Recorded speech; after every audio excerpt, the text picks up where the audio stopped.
All right, good evening. Welcome to the January 1st, 2024, the January 8th, 2024 meeting of the Marshfield Planning Board. Tonight's meeting is being recorded. What's the matter, Greg? I didn't say anything. Oh, sorry. I thought you said something. Tonight's meeting being recorded by MCTV. Kevin, we're holding a live remote meeting via Zoom. Tonight, our members Kevin here just texted are... me. He'll be 10 minutes late. Okay, not a problem. Katie O'Donnell, Nick Papastratis, Fred Monaco, Kevin Cantwell is currently absent. I'm the chair, Mike Viviano. And our associate member is Scott DeCastro. Also with us tonight is Greg Guimar, our town planner, and Karen Horn, our assistant town planner. At this time, we'll make a motion. We open tonight's public meeting and waive the reading of the notice. Is there a second? Second, Katie O'Donnell. Katie O'Donnell, aye. Thank you, Nick. Nick Papastratis, aye. Fred?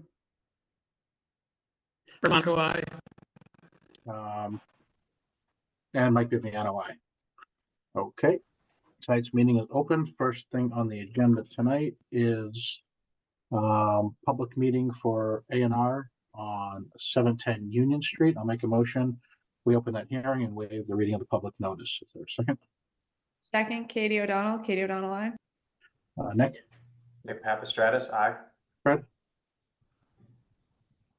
Fred Monaco, aye. And Mike Viviano, aye. Okay, Greg, I'll let you take this. So Mike, actually, this is an A&R, so it is not a public hearing. You still need the roll call vote when you vote to approve. Okay. This is the Christensen property. Gene Christensen was a planning board member many years ago. Currently, the overall parcel is 2.55 acres, which is the yellow outline around the outside. And they are proposing to create a second lot with the dash line as the hand is showing you now. That lot has exactly 1 acre, well, 1 square foot larger than 1 acre. 43,560 is what's required. They have 43,561. It has 5 feet more than it needs for its frontage on Union Street. So the recommendation is the planning board may approve this. It does meet our requirements for creating a new lot. Union Street is a public way. Okay, any questions from the board? Seeing none, any questions from the public? Seeing none, I'll make a motion that we approve the A&R as proposed. Is there a second? Second, Katie O'Donnell. Katie O'Donnell. Nick? Nick Papastratis, aye. Fred? Fred Monaco, aye. And Mike Viviano, aye. Okay, that passes. Next on to discussion for the April town meeting warrant articles. Greg? So tonight we have 8, and I actually, when I was preparing for tonight's meeting, I realized there was a 9th. I'll talk about that once we get through the first 8. The first one is the MBTA community zoning.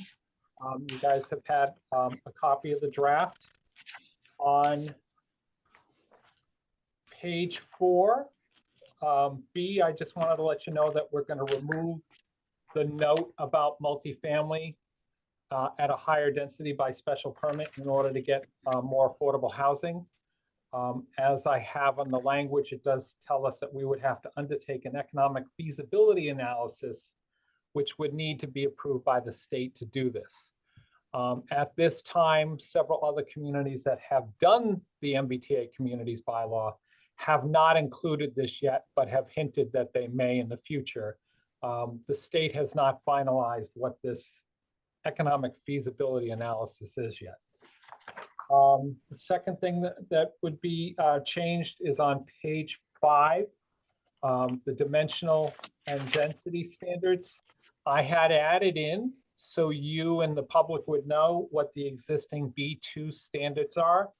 And then in the middle, and then on the far right was the proposed MBTA communities zoning language, so you could see what the differences are. I think it would be confusing to keep the language in for the actual article for town meeting.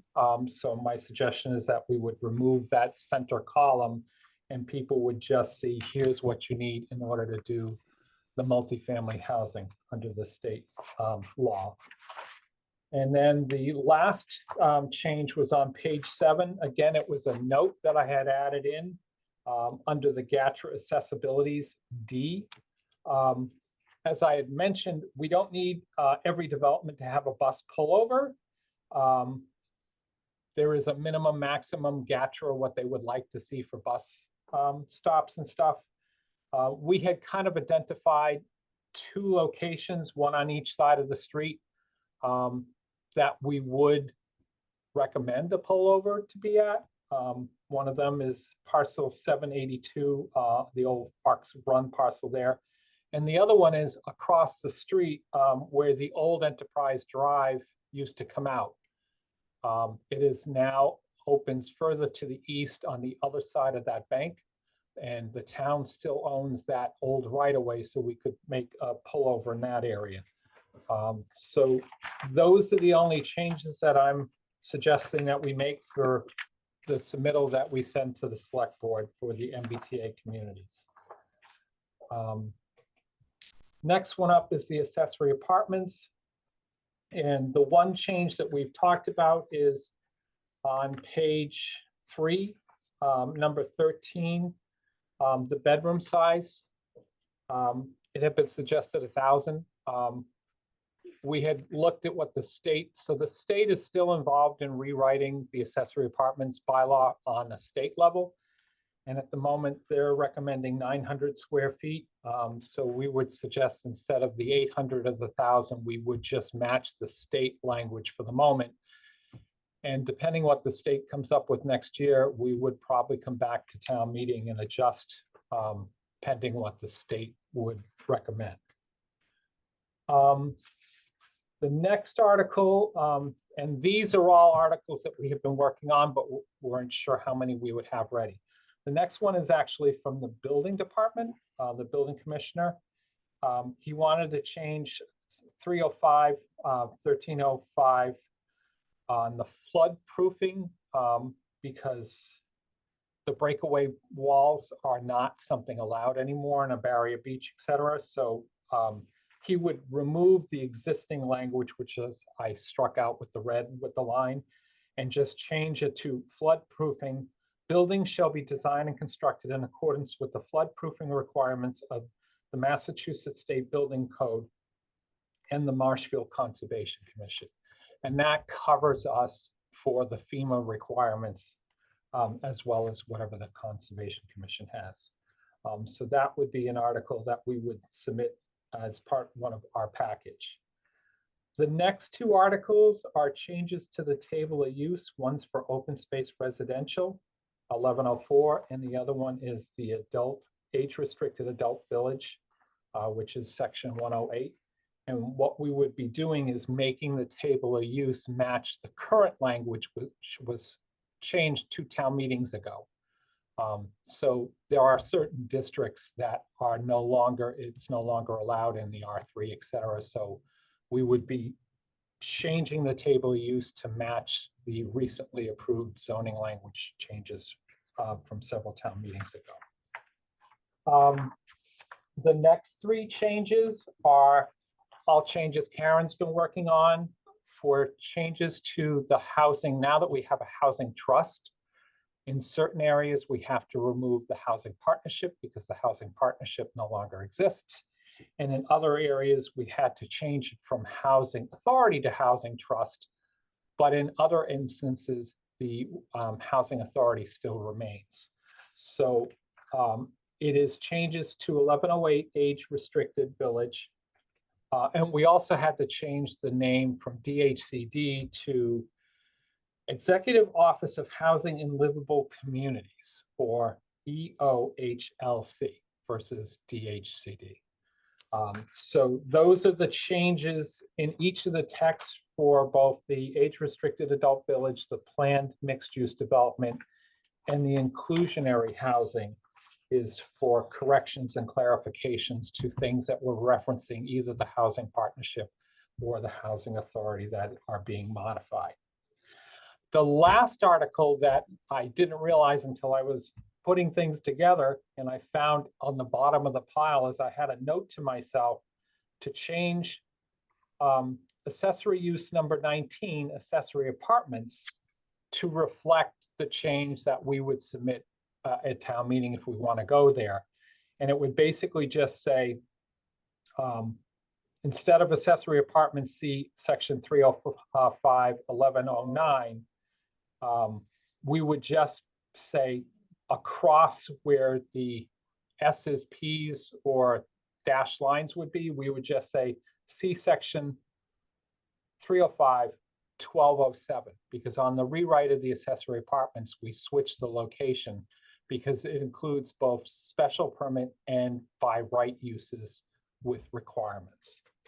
So I would get that one if the board wanted to. I would make those, get that one ready for submittal and then add it to the package if the board so chooses.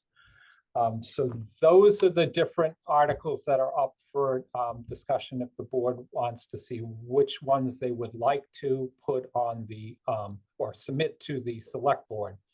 The warrant has opened and it closes, I believe, on the 22nd. Is that correct, Karen? So our next meeting is at the 22nd. So tonight we'd kind of have to decide which ones you would like to submit, if you would like to submit any at all, to the select board for the April town meeting. Any board discussion at all? We're looking to move them all forward. I think so. I mean, I Yeah, think we talked about all of these before. And I think a lot of them are just updates and language to neaten things up, which I know is really tedious work. So thank you, Karen and Greg, for all of that. Karen took the hard ones. I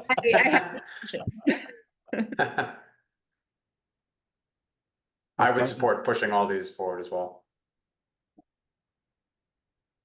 Okay, well, let's try this. We'll make a motion to move all the articles forward that Greg discussed tonight to the selectmen to be on the warrant for the annual town meeting.